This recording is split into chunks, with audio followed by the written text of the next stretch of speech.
कार्तक मासना शुक्ल पक्षनी एकादशी ने देव उठी एकादशी के प्रबोधिनी एकादशी कहवाय छे।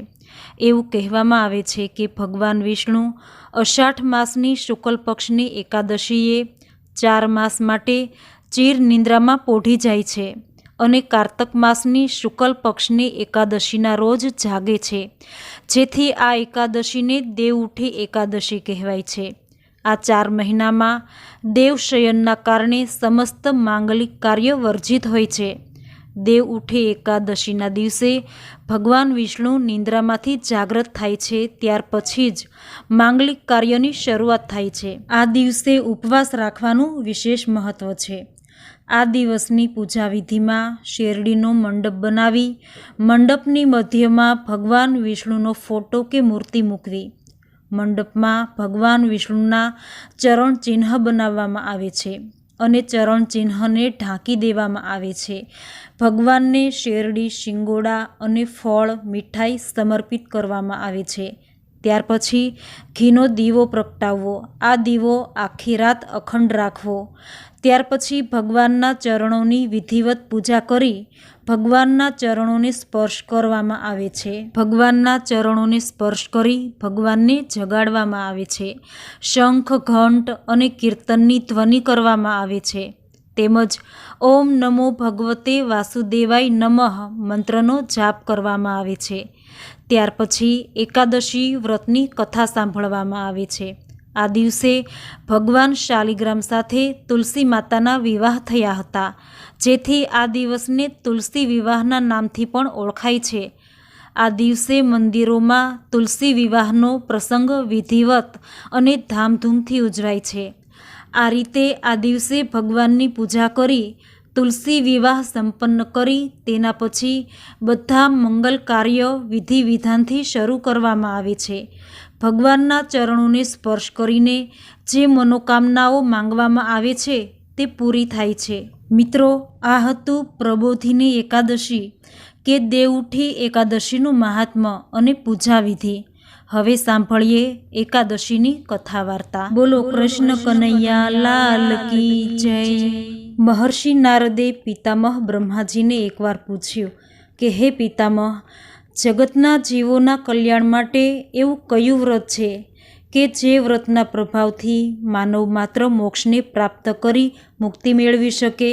आप कृपा करी मने ए जणावो। ब्रह्माजीए कह्युं के हे पुत्र, प्रबोधिनी एकादशीनुं व्रत जीव मात्रने दुख दारिद्र्यमांथी मुक्ति आपी मोक्ष धामे लई जाय छे। कार्तक सुद 11 ए प्रबोधिनी एकादशी कहेवाय छे। हे नारद, आ एकादशी सकळ पापनो नाश करी पुण्य प्राप्त करावे छे। जगतना मानवो प्रबोधिनी एकादशीना व्रतथी कायानुं कल्याण करी मोक्षधाममां वास करे छे। आ दिवसे उपवास करवाथी शतावधी बाजपेयी यज्ञ अने सहस्त्रावधी अश्वमेघ यज्ञोनुं फळ मळे छे। एक भुक्त करनारने 1 जन्मनुं अने 2 भुक्त करनारने 2 जन्मनुं पाप नाश पामे छे। आ एकादशीनी रात्रे जागरण करवाथी जन्मो जन्मना पातको नाश पामे छे। ब्रह्मचर्यादिथी भ्रष्ट, संध्यादि कर्म तजनार, नास्तिक अने सदशास्त्रोनी निंदा करनार आवा मनुष्यने कदी कोई धर्मक फळ मळतुं नथी। आ एकादशीना दिवसे विधिपूर्वक उपवास करनारना घरमां सर्व तीर्थोनो वास थाय छे।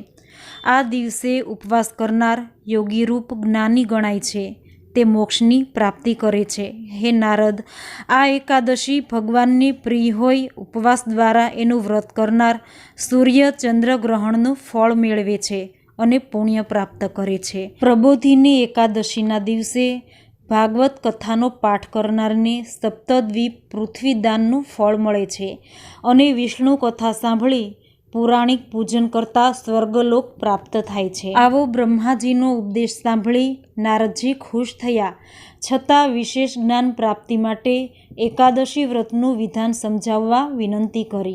तेथी ब्रह्माजी कहेवा लाग्या के हे पुत्र, एकादशीना दिवसे 5 घड़ी रात बाकी रहे त्यारे दातण करी स्नान करवुं, भगवत कथा सांभळवी अने भगवत भजन करवुं तथा वाजिंत्रो द्वारा नृत्य गीत करवुं તથા ફળ ફૂલ ધૂપ કપૂર કેસરથી ભગવાનનું પૂજન કરવું અને ઉપવાસ સમર્પણ કરવો. જાપ તપથી અધિક ફળ મળે છે.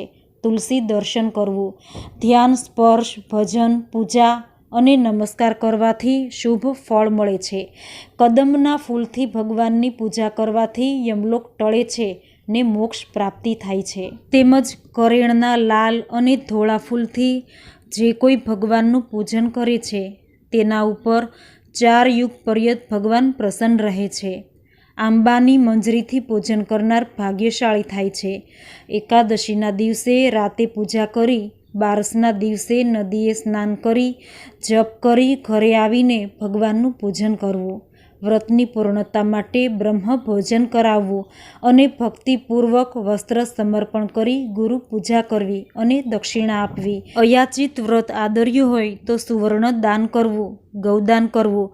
ચાતુર્માસનો નિયમ કર્યો હોય ને આંબળાના ઝાડ નીચે જ્ઞાન કરવાનો નિયમ કર્યો હોય તો દહીં તથા મધનું તથા ફળના નિયમવાળાએ ફળનું, તેલનો ત્યાગ કર્યો હોય તો ઘીનો અને ઘીનો ત્યાગવાળાએ રૂ ભરેલી ગાદી અને ઓશિકાનું દાન કરવું. કોઈએ પાન ઉપર ભોજન કર્યું હોય તો વાસણ ભરીને દાન કરવું. મૌન વ્રતનું નિયમ કર્યું હોય તો ઘડી તલ અને સોનાનું દાન કરવું.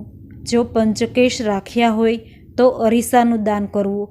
ઉઘાડા પગે ચાલવાનો નિયમ રાખ્યું હોય તો જોડાનું દાન કરવું. મીઠાનો નિયમ કર્યો હોય તો સાકરનું દાન કરવું. મંદિરે દીવો આપવાનો નિયમ કર્યો હોય તો ઘીનો દીવો અને તાંબા અને સોનાનું દાન કરવું.